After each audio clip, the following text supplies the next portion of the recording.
Hello and welcome to another installment of Shani Reads Call of the Wild. This is assignment 12, chapter 5, part 2. So once again, we are continuing with the same standards that we have been for the duration of the novel. We're also going to read this section and analyze the characters' actions and predict future relationships between Buck and his owners. And you're also going to answer questions using details from the text when you finish with this reading. So let's give her a recap. What happened last time? So the dogs were worn out from the long runs. The Scotch half-breed gets new orders and sells his worn-out team to Charles, Hal, and Mercedes, who are city dwellers and not mentally equipped to prospect in the Yukon. They make ignorant mistakes and will not take anyone else's advice. The men, specifically Hal, are hard on the dogs, whereas Mercedes is too soft on them. The dogs don't respect these people, and they're too worn out to really do their jobs. The people are also carrying a heavy sled, so they need to get rid of some of the unnecessary goods. However, they end up throwing away things that they need, and this does not bode well for them. And also, they bring more dogs to make 14 dogs instead of the 12 or whatever they had before, or the 9. And so what this means is they are now not going to have enough food for all of the dogs that they have brought on this trip. So foreshadowing, what does that say to you? If there's not enough food for the 14 dogs on the trip, that should give you an indication. All right.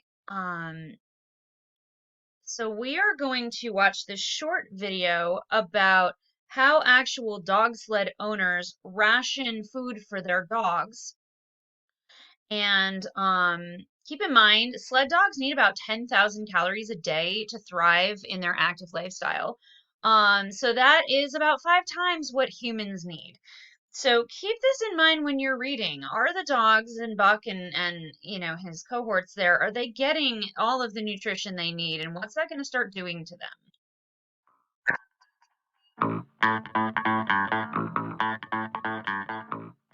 Hello and welcome to Unleashed. My name is Robert Forto. Follow us on the trail as I train up here in Alaska for the 2013 Iditarod. As we draw to the conclusion of this year's Iditarod, I've been getting a lot of comments on my social media accounts asking, what do sled dogs eat? Some call it soup. Some call it soup. Some call it stew. I call it gruel. While I have not run the Iditarod, I am working with a kennel of dogs where we do run long distance, the serum run in particular. The key to the success of any dog team is how well these four-legged athletes eat. Every musher has their own secret formula, amount, time of day, and process down to a near science. Let me break this down into a couple of different segments, sort of like a recipe. We are feeding 50 dogs twice a day and using 3 5-gallon buckets like you would buy at the local big box hardware store. A sled dog on a long-distance race can consume up to 10,000 calories a day. Think about how much that is. A human diet contains approximately 2,500 calories daily, so a sled dog would need to consume 4 times that amount. How we deliver those calories is what makes feeding a sled dog an art form. Ingredients. In our buckets, we feed a variation based on the activity level and, more importantly, the temperature. Every morning, one of the first things that we do is look at an outdoor thermometer. If it's above 20 degrees Fahrenheit, we do not add fat to the buckets. 5-gallon buckets are filled a little less than 3/4 full with hot water. The next meal is prepared as soon as the previous is completed. The hot water will allow the frozen meat to thaw over the next 9 to 12 hours. We add a large chunk of meat, approximately 10 to 15 pounds. 2 coffee cans of dry kibble are added. We use a premium brand of dry kibble that most of the top distance kennels are using during training and on races. A chunk of fat is then added, approximately 5 to 7 pounds. When you feed your sled dogs is just as important to what you are feeding them. You do not want to feed your sled dogs at the exact same time every day. This develops a routine for the dogs, and when you're training on long runs away from home, Camping and or races, your dog is expected to eat whenever you feed them. Just like us, the amount of food a sled dog eats is in direct proportion to the activity level they're involved in. A sled dog is encouraged from as soon as they're eating solid foods to eat as much and as fast as they possibly can. Typically, a sled dog will devour a bowl of food in less than 30 seconds. A finicky or slow eater is the first sign of trouble in a sled dog. A musher watches his dog's eating habits very closely and is a good measure on how the status of his team is performing on the trail. We feed each dog a ladle of soup of about 3 cups during each feeding. Of course, bigger dogs get a little less, while smaller or skinnier dogs get a little more. Many mushers will feed a dog as much as they can possibly eat in about 40 seconds, no matter how much it is. Snacks are a very important portion of a sled dog's diet. We feed snacks along the trail during long runs and on races. We snack slices of meat, the same meat that we use in the buckets, in about a 6-ounce cut. We also feed salmon and other fish as well as fat. On the trail, we stop and snack the dogs about every 2 hours or so. Fat. Fat is a key ingredient to a sled dog's diet, and where most of the calories are derived. As I said before, fat is added depending on the activity level of the dogs and the temperature. Water. The only water that our dogs get during the training and racing season is the amount of water that is included in their meal. While this may sound different than what your pet dog gets, it is different with sled dogs. Remember that the meat that we are feeding is composed of quite a bit of moisture, and all of the dogs dip snow along the trail to get a quick drink. Let's discuss other ingredients. Many mushers will add a variety of things into their buckets. Everything from moose to beaver to chicken.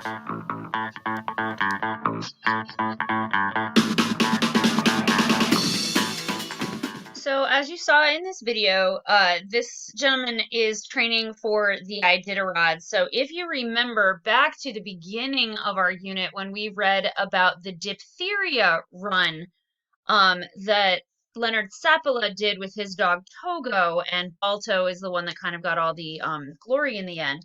That's what he's talking about. He talked about the serum run in this video. That's what he's talking about. So the Iditarod is the dog sled race that was inspired by that particular historical event. So if you notice, and we've sort of seen this also in the book, that the dogs have to eat quickly.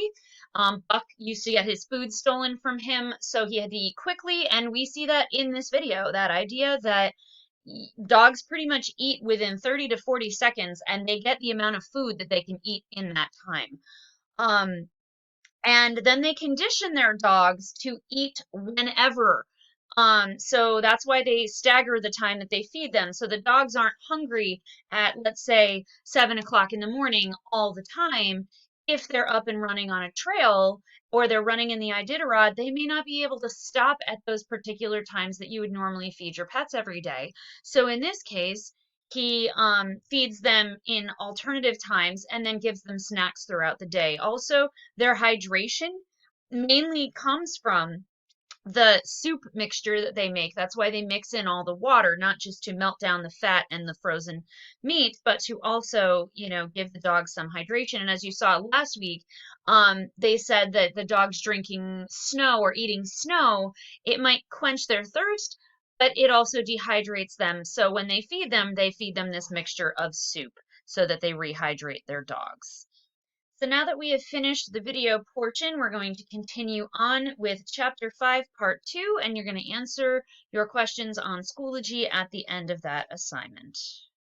Now let's find out what happens to Charles, Hal, and Mercedes. So now we're going to move on to Chapter 5, Part 2, continuing with the toil of trace and trail. Late next morning, Buck led the long team up the street. There was nothing lively about it. No snap or go in him and his fellows. They were starting dead weary. 4 times he had covered the distance between Saltwater and Dawson, and the knowledge that jaded and tired He was facing the same toil once more made him bitter. His heart was not in the work, nor was the heart of any dog. The outsides were timid and frightened, and the insides without confidence in their masters. Buck felt vaguely that there was no depending on these two men and the woman. They did not know how to do anything, and as the days went by it became apparent that they could not learn.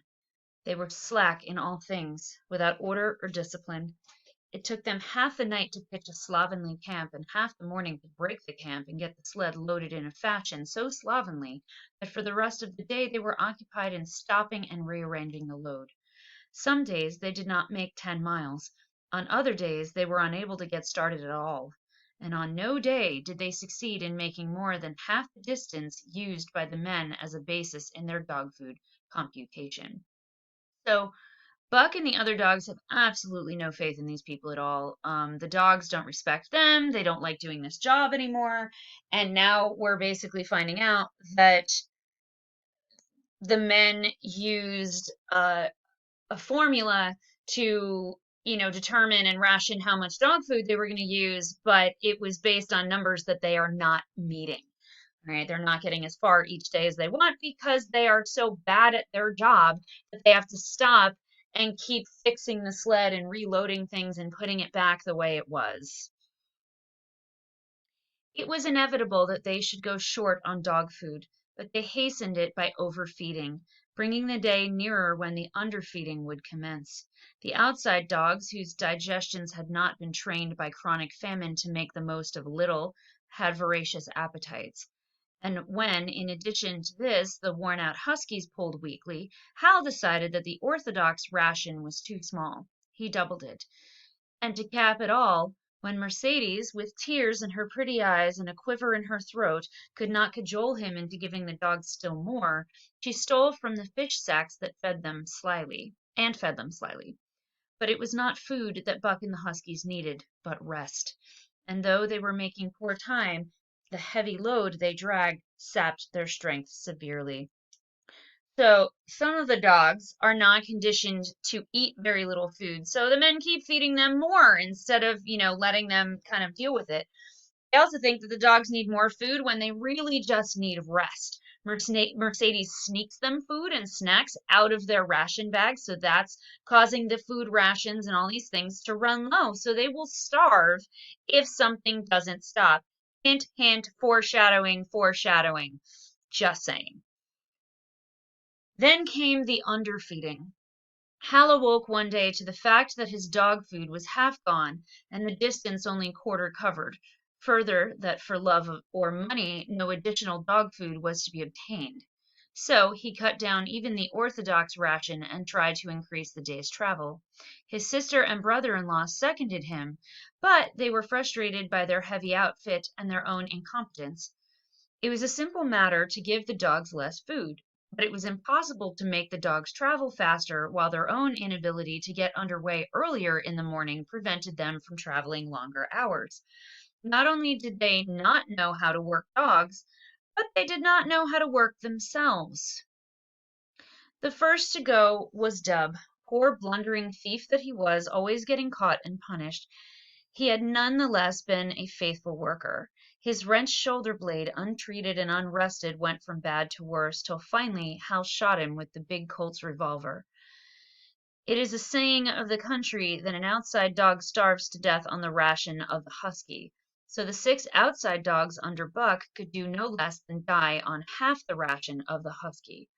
The Newfoundland went first, followed by the 3 short-haired pointers, the 2 mongrels hanging more grittily on to life, but going in the end. So because of the lack of rest, the lack of food, these dogs are dying off left and right. And are either dying from malnutrition or having to be put down because, like in Dub's case, he was injured and he couldn't go on. So these people are really running themselves into the ground and they're doing nothing good, and they've just wasted all that money they've spent on these dogs by wasting the food that they should be rationing for them. By this time, all the amenities and gentleness of the Southland had fallen away from the 3 people. Shorn of its glamour and romance, Arctic travel became to them a reality too harsh for their manhood and womanhood. Mercedes ceased weeping over the dogs, being too occupied with weeping over herself and with quarreling with her husband and brother. To quarrel was the one thing they were never too weary to do. Their inability arose out of their misery, increased with it, doubled upon it, outdistanced it. The wonderful patience of the trail which comes to men who toil hard and suffer sore and remain sweet of speech and kindly, did not come to these two men and the woman. They had no inkling of such a patience. They were stiff and in pain, their muscles ached, their bones ached, their very hearts ached, and because of this they became sharp of speech, and hard words were first on their lips in the morning and last at night.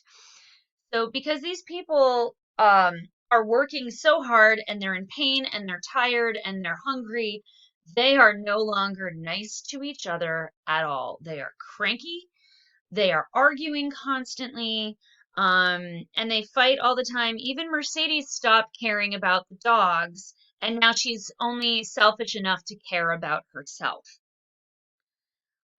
So Charles and Hal wrangled whenever Mercedes gave them a chance. It was the cherished belief of each that he did more than his share of the work, and neither forbore to speak this belief at every opportunity. Sometimes Mercedes sided with her husband, and sometimes with her brother.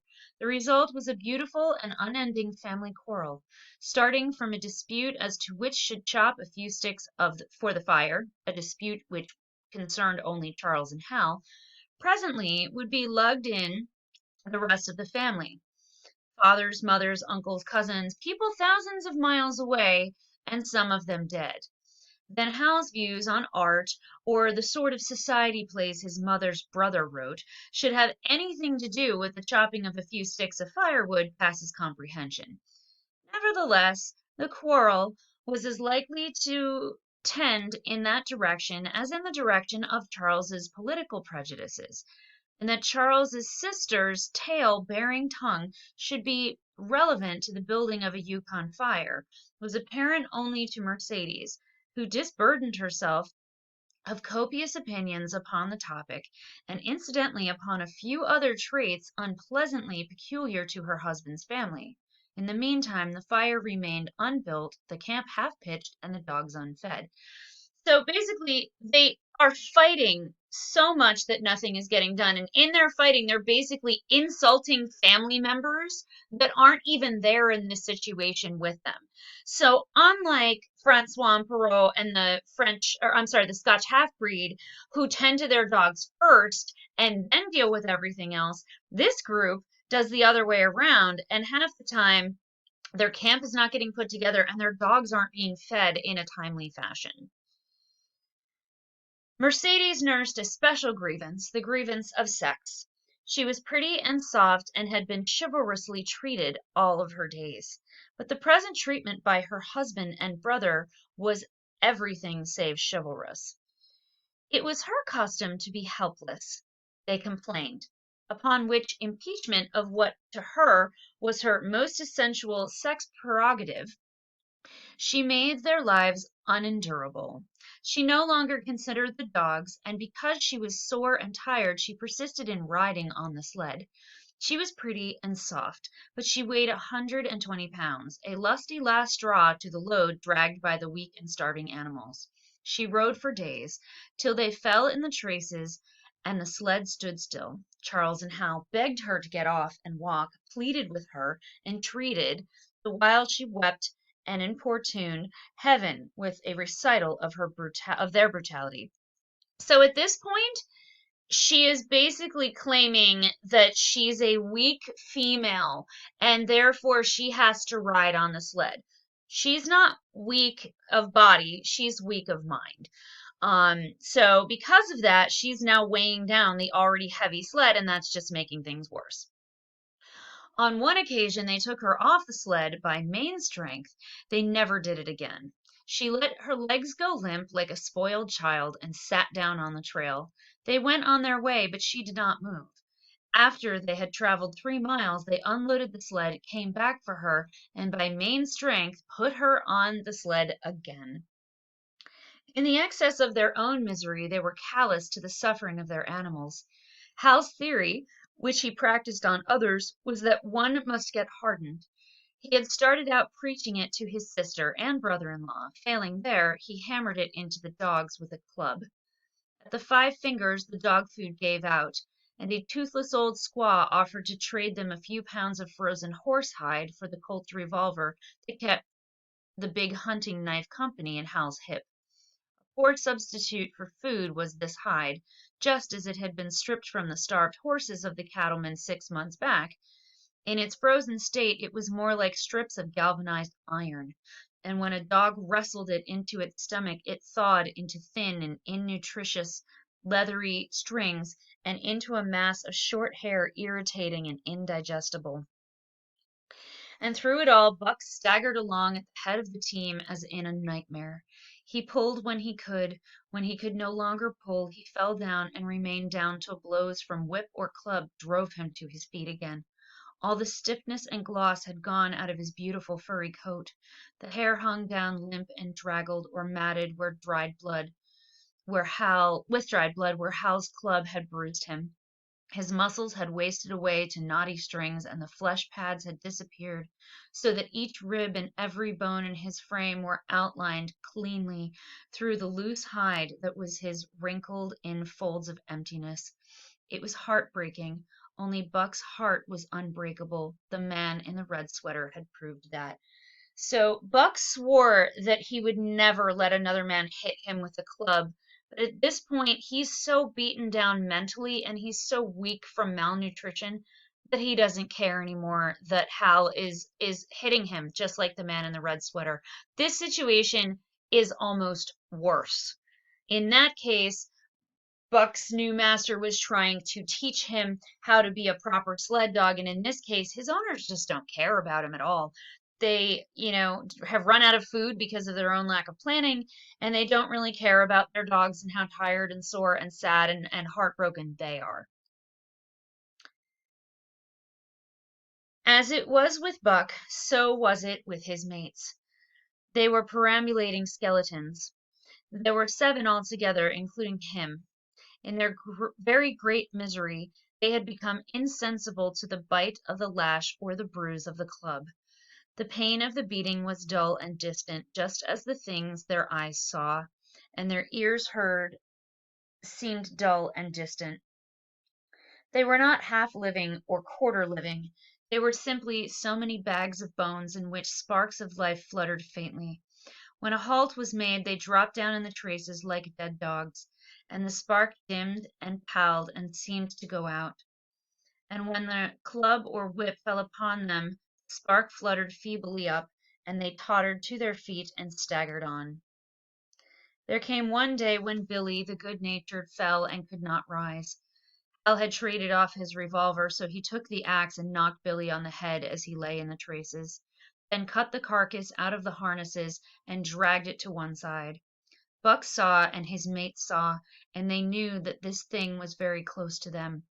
On the next day Kuna went, and but 5 of them remained: Joe, too far gone to be malignant; Pike, crippled and limping, only half conscious and not conscious enough longer to malinger; Sol-leks, the one-eyed, still faithful to the toil of trace and trail, and mournful in that he had so little strength with which to pull; Teek, who had not traveled so far that winter, and who was not beaten more than the others because he was fresher; and Buck, still at the head of the team, but no longer enforcing discipline or striving to enforce it, blind with weakness half the time and keeping the trail by the loom of it and by the dim feel of his feet. So all of these dogs are just absolutely on their last legs, and they're dying, and they have no will or strength left to pull this sled at all. It was beautiful spring weather, but neither dogs nor humans were aware of it. Each day the sun rose earlier and set later. It was dawn by 3 in the morning, and twilight lingered till 9 at night. The whole long day was a blaze of sunshine. The ghostly winter silence had given way to the great spring murmur of awakening life. This murmur arose from all the land, fraught with the joy of living. It came from the things that lived and moved again, things which had been as dead, and which had not moved during the long months of frost. The sap was rising in the pines, the willows and aspens were bursting out in young buds, shrubs and vines were putting on fresh garbs of green. Crickets sang in the night, and in the days all manner of creeping, crawling things rustled forth into the sun. Partridges and woodpeckers were booming and knocking in the forest, squirrels were chattering, birds singing, and overhead honked the wild fowl, driving up from the south in cunning wedges that split the air. So this is basically a scene of rebirth, because that's essentially what spring is, if you're looking at it in a symbolic way. And this scene, showing this scene of rebirth, contrasting next to the dogs, only makes the dog situation more dire and more serious. From every hill slope came the trickle of running water, the music of unseen fountains. All things were thawing, bending, snapping. The Yukon was straining to break loose the ice that bound it down. It ate away from beneath the sun, ate from above. Air holes formed, fissures sprang and spread apart, while thin sections of ice fell through boldly into the river. And amid all this bursting, rending, throbbing of awakening life, under the blazing sun, and through the soft sighing breezes, like wayfarers to death, staggered the two men, the women, and the huskies. All right. So spring is thawing out, and the conditions won't be so harsh for these people, but things are also thawing out. Hint, hint, hint, foreshadowing, foreshadowing. That should be something in the back of your mind. What is coming for these people? With the dogs falling, Mercedes weeping and riding, Hal swearing innoxiously, and Charles's eyes wistfully watering, they staggered into John Thornton's camp at the mouth of White River. When they halted, the dogs dropped down as though they had all been struck dead. Mercedes dried her eyes and looked at John Thornton. Charles sat down on a log to rest. He sat down very slowly and painstakingly, what of his great stiffness. Hal did the talking. John Thornton was whittling the last touches on an axe handle he had made from a stick of birch. He whittled and listened, gave monosyllabic replies, and when it was asked, terse advice. He knew the breed, and he gave his advice in the certainty that it would not be followed. They told us above that the bottom was dropping out of the trail, and that the best thing for us to do was to lay over, Hal said in response to Thornton's warning to take no more chances on the rotten ice. They told us we couldn't make White River, and here we are. The last with a sneering ring of triumph in it. And they told you true, John Thornton answered. The bottom's likely to drop out at any moment. Only fools, with the blind luck of fools, could have made it. I tell you straight, I wouldn't risk my carcass on that ice for all the gold in Alaska. So here's Hal bragging that people said we couldn't make it. It's the ice is melting, and he's like, "Oh, but we made it. We got here. We're fabulous." And John Thornton warns them, "This is dangerous." So this man is hardened to the life of working in the Yukon. He knows this well, and here he is giving them advice for what he wouldn't do for himself, and they don't care. Hint, hint. "That's because you're not a fool, I suppose," said Hal. "All the same, we'll go on to Dawson." He uncoiled his whip. "Get up there, Buck! Hi! Get up there! Mush on!" Thornton went on whittling. It was idle, he knew, to go between a fool and his folly, while two or three fools, more or less, would not alter the scheme of things. The team did not get up at the command. It had long since passed into the stage where blows were required to rouse it. The whip flashed out here and there on its merciless errands. John Thornton compressed his lips. Sol-leks was the first to crawl to his feet. Teek followed. Joe came next, yelping with pain. Pike made painful efforts. Twice he fell over, went half up, and on the third attempt managed to rise. Buck made no effort. He lay quietly where he had fallen. The lash bit into him again and again, but he neither whined nor struggled. Several times Thornton started, as though to speak, but changed his mind. A moisture came into his eyes, and as the whipping continued, he arose and walked irresolutely up and down. This was the first time Buck had failed, in itself a sufficient reason to drive Hal into a rage. He exchanged the whip for the customary club. Buck refused to move under the rain of heavier blows which now fell upon him. Like his mates, he barely able to get up, but, unlike them, he had made up his mind not to get up. He had a vague feeling of impending doom. This had been strong upon him when he pulled into the bank, and it had not departed from him. What of the thin and rotten ice he had felt under his feet all day? It seemed that he sensed disaster close at hand. Out there ahead on the ice where his master was trying to drive him, he refused to stir. So greatly had he suffered and so far gone was he that the blows did not hurt much. And as they continued to fall upon him, the spark of life within flickered and went down. It was nearly out. He felt strangely numb, as though from a great distance he was aware that he was being beaten. The last sensations of pain left him. He no longer felt anything, though very faintly he could hear the impact of the club upon his body. But it was no longer his body, it seemed so far away. So he doesn't want to move because he feels like something bad is happening, and because Buck has been so beaten down up until this point, this beating doesn't bother him anymore. He just keeps laying there. And then suddenly, without warning, uttering a cry that was inarticulate and more like the cry of an animal, John Thornton sprang upon the man who wielded the club. Hal was hurled backward as though struck by a falling tree. Mercedes screamed, and Charles looked on wistfully, wiped his watery eyes, but did not get up because of his stiffness. John Thornton stood over Buck, struggling to control himself, too convulsed with rage to speak. "If you strike that dog again, I'll kill you," he at last managed to say in a choking voice. "It's my dog," Hal replied, wiping the blood from his eyes as he came back. "Get out of my way, or I'll fix you. I'm going to Dawson." Thornton stood between him and Buck, and evinced no intention of getting out of the way. Hal drew his long hunting knife. Mercedes screamed, cried, laughed, and manifested the chaotic abandonment of hysteria. Thornton rapped Hal's knuckles with the axe handle, knocking the knife to the ground. He rapped his knuckles again, and as he tried to pick it up, then he stooped, picked it up himself, and with two strokes cut Buck's traces. Hal had no fight left in him. Besides, his hands were full with his sister, or her arms rather, while Buck was too near dead to be of further use in hauling the sled.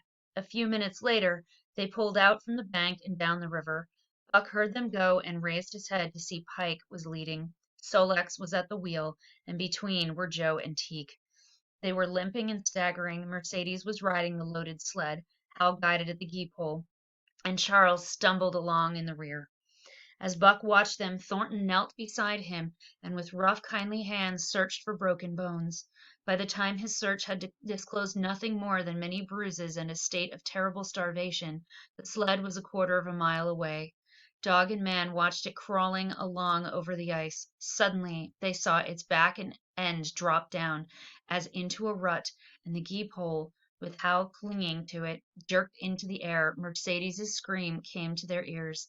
They saw Charles turn and make one step to run back, and then a whole section of ice gave way and the dogs and humans disappear. A yawning hole was all that was to be seen. The bottom had dropped out of the trail. John Thornton and Buck looked at each other. "You poor devil," said John Thornton, and Buck licked his hand. So because Buck sensed danger, he refused to move, and that got him beaten, which caused John Thornton to step in. That got Buck off the team and in the end saved his life. And sadly, he has to sit back and watch while all of his teammates die that he has come to care about and to lead for most of this book. All right. So even though Buck's refusal put him in physical harm, it got him out of the ultimate harm, which was death in this case. So at the end, there are less multiple choice questions this time.